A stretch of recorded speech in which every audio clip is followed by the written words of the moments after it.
Welcome back to the Explainer. So you're staring out the window at a patchy, sad-looking yard, huh?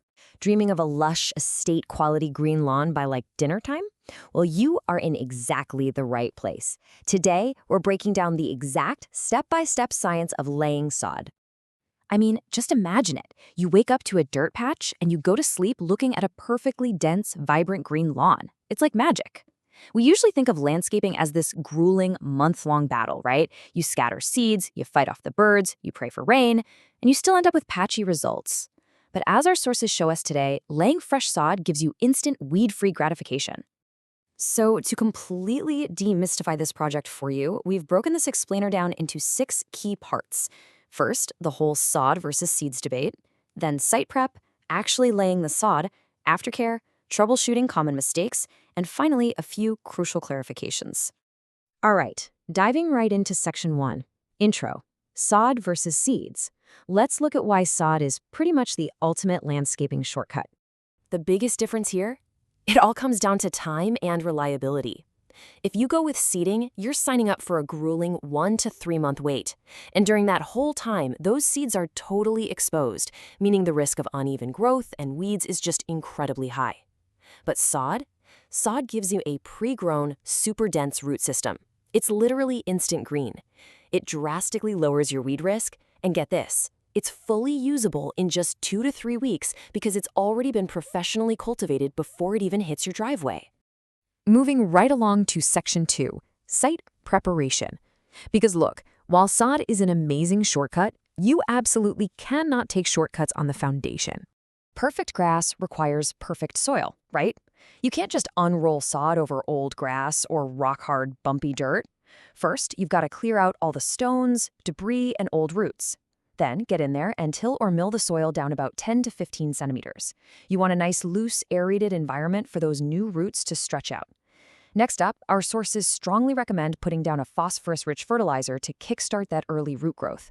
And finally, you have to level and roll the soil until it is perfectly smooth. Seriously, any bumps or dips will leave air pockets that can literally kill your brand new grass. Now, if you're dealing with really compacted soil, you'll want to amend it with some sandy structural soil or washed river sand. And here's a pro tip. Keep your final soil level about 2 to 3 centimeters below any adjacent paths or driveways. That way, when you actually lay the sod, it sits perfectly flush. It looks so much better. For nutrition, you want to apply an NPK fertilizer. That's nitrogen, phosphorus, and potassium at a very specific rate of 4 kilograms per 100 square meters. Oh, and this is crucial. If your dirt is bone dry, water it the day before you install. You want the new sod waking up in a nice, welcoming, moist bed. Okay, so before you even click order, let's talk math.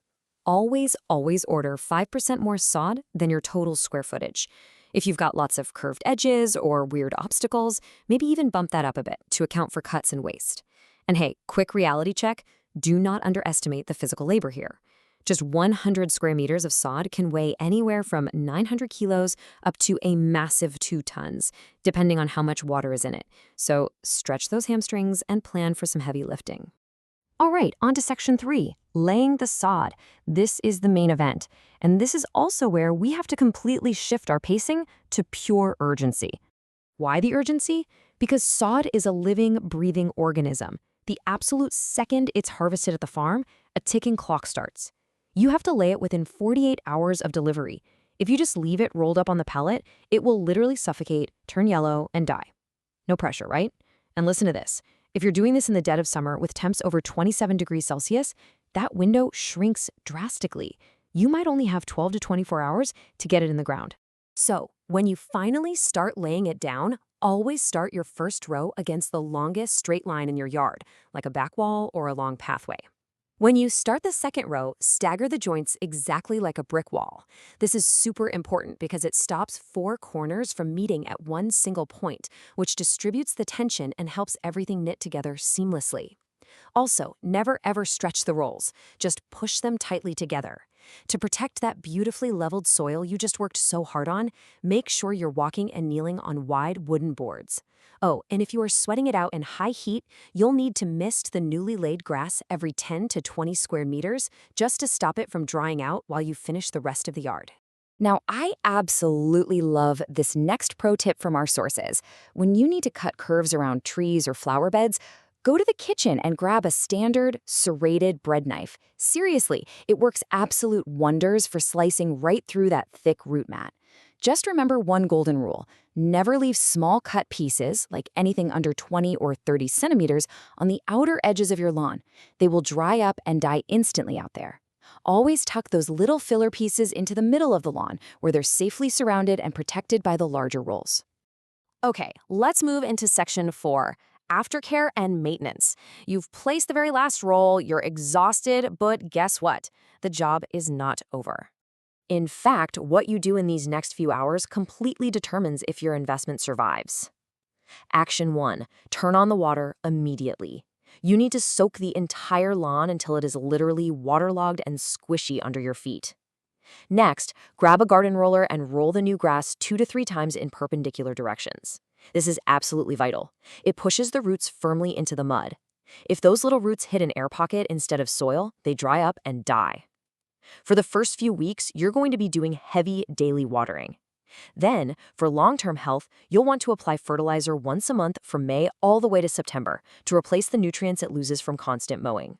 Now for section 5, troubleshooting and common mistakes. Because hey, even with the best guide in the world, beginners can hit a few bumps. Let's make sure you know exactly how to fix them. Here's the most common, totally panic-inducing question we see. You look out the window 3 days later and patches of your expensive new grass are turning a sickly yellow, or the edges are lifting up like a cheap rug. What is going on? Don't panic. The solutions here are actually really straightforward. If you're seeing yellowing, it almost always means the roots just aren't making solid contact with the dirt. Check for air pockets underneath, step firmly on that area, and really crank up the deep watering. You've got to remember, heat stress happens when the grass leaves are sweating out water way faster than the shallow roots can drink it up. Now, if you're seeing weeds pop up later on, your mistake was probably scalping, which is just mowing the grass way too short and destroying its natural defenses. And, well, if the grass looks dead right out of the roll, yeah, it probably suffered suffocation from sitting on the delivery pallet for too long. Finally, let's wrap this all up in section 6 with a few final clarifications to make sure your project is a massive success. Because as with everything in landscaping, nature always gets the final say. You have to consider your local climate conditions and your specific soil type. Things like the exact timing for laying sod, exactly how much water you need, and even the specific species of turf you buy. That's all going to be dictated by whether your yard gets full blazing sun, deep shade, or if it's going to be a heavy traffic play area for the kids. Always consult with local experts to match the sod variety to your exact geographic region. So, having seen the step-by-step science behind it all, are you ready to beat that 48-hour clock and build your perfect lawn? It's definitely heavy work, but by following these exact steps, you can literally roll out a masterpiece in a single weekend. Thanks so much for joining me on this explainer. Get out there, get your hands dirty, and I will see you next time.